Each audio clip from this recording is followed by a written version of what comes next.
This is told from the perspective of the people who solved them. Look at this. When I got the call, they said, oh, Carnegie Deli, you've got a quintuple, 5 homicides. I can't imagine laying there, hearing the shots go off and knowing that you're next. You can't shoot 5 people in New York. They're gonna hunt your down. They're gonna find you. In New York City, the NYPD. This is it. Put this into my eyeballs. Yeah, for more, we're joined by death investigator Barbara Butcher, live in New York. Barbara, thank you so much for your time. You are made of some pretty tough stuff, right? Tell us exactly what your job involves.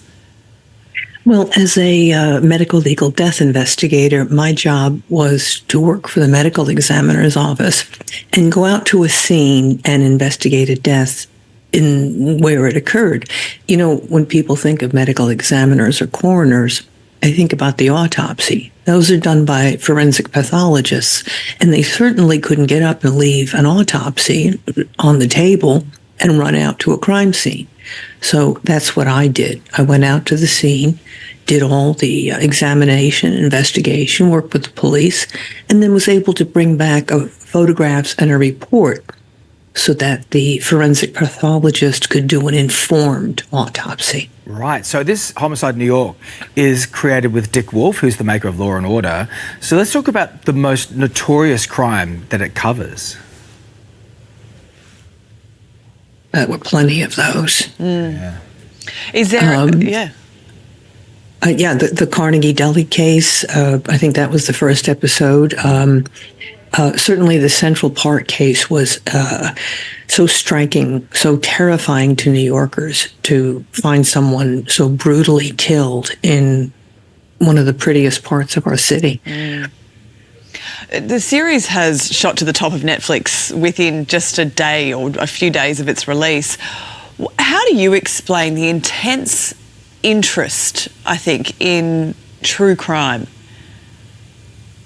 You know, in general, I think that I've been told that the true crime audience is women approximately 33 to 63 years old. And I start to wonder, is that because as women, we feel a little bit more vulnerable and we want to understand the perpetrators, the victims, and everything about those crimes, perhaps in order to protect ourselves? Yes, it's one idea anyway. Yeah, it's an element of human nature. And you talk about this in your book, What the Dead Know, about your career and what you've seen. I mean, you must have seen some truly horrible, confronting scenes, including the ones in this show. How do you process that? How do you leave that behind as a death investigator? Frankly, you don't leave it behind, sadly.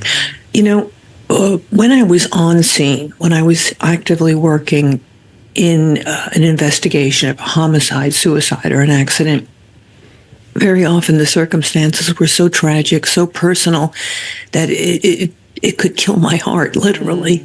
So we learned to detach, to drop a screen.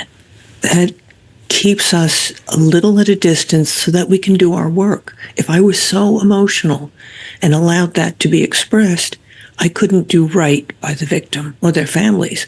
I couldn't do my job. Unfortunately, it stays with you. And those unexpressed emotions, they fester. Yeah. To this day, I have a pretty nasty case of PTSD. Understandably. You've seen a lot. We really appreciate you joining us and sharing some of your experiences with us today, Barbara. Thank you so much for giving us some time.